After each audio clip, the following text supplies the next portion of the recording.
Okay, video 8 of my maths revision mini series. So today I've just picked out 7 random GCSE questions that I think will probably be appropriate for my class. So feel free to have a go at these questions. I'm going to reveal the answers in just a minute, and then I'll talk through the answers if you don't know where they've come from. I've not had any requests at the moment for any particular certain topics. So at the moment, again, I'm just plucking out random questions. Right, I'm about to reveal the answers. Don't forget, if you're watching on a small screen, you can pinch and zoom in if you need to make the questions bigger. There was something else I wanted to say, but I've forgotten what it was now. Yeah, don't know, maybe it'll come back to me.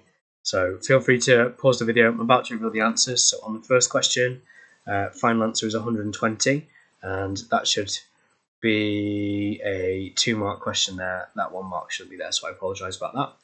Question 2, the answer is 1 minus 3. Question 3 is 5 minus 15. Question 4 is 3, 2. Question 5, the missing numbers were 2 and 0. Question 6, it's a reflex angle. Question 7, at 0 minus 1.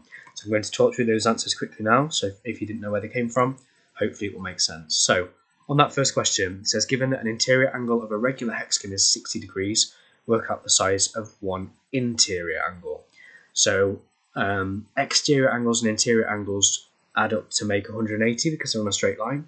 So if we're given that an exterior angle is 60, we just have to do 180 take away 60, and that is where 120 comes from. So that's the first question. Second question says to write A as a column vector. So this vector, I can see the arrow is pointing that way, so we must go that direction. Starting with the x direction, we've gone 1 across, and it's in this direction, so it's positive 1, and then we've gone down 3, and that's why the vector is 1 minus 3.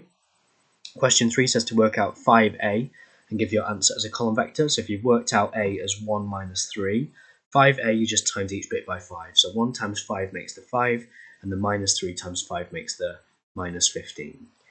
Question 4 says, shown below is the vector 2b. Find the vector b as a column vector. So this is vector 2b.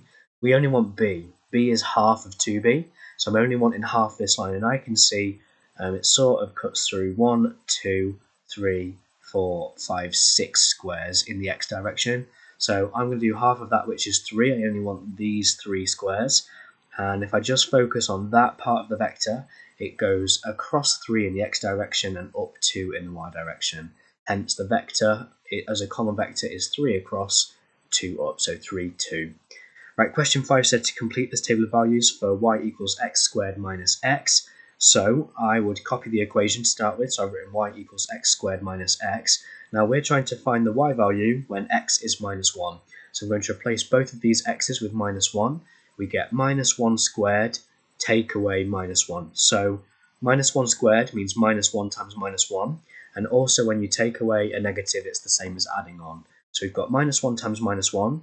Well, that's just positive 1. And then we need to add this 1 on, because remember, when you take away negative, it's the same as adding. So we've actually got 1 add 1, and that makes 2. That is where the 2 in the table has come from. Right, we're going to repeat the process here to try and find this y value.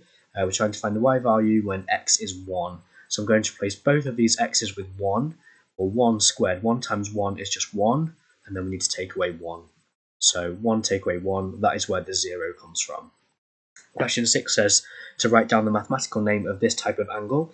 So it is a reflex angle, it's bigger than 180. These are the 3 types of angle, as well as supposedly a right angle that you need to remember for your exams. So an acute angle is less than 90 degrees, an obtuse angle is bigger than 90 but less than 180, and a reflex angle is bigger than 180. So this one is clearly a reflex angle because it's bigger than a straight line, therefore it's bigger than 180, got to be a reflex angle.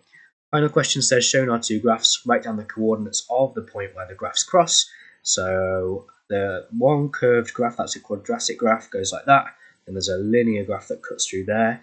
They cross over here, so in the x direction we've gone nothing across, it's 0 in the x direction, and in the y direction we've gone down 1. So as a coordinate then it's 0, 1. We go 0 across and down 1. Final answer 0 minus 1. 2 marks, so you'll get 1 mark for each correct coordinate. So I hope that was useful. If there's anything else you want me to feature in a future video, please let me know. Otherwise, thank you so much for watching, and fingers crossed, see you again soon for another video.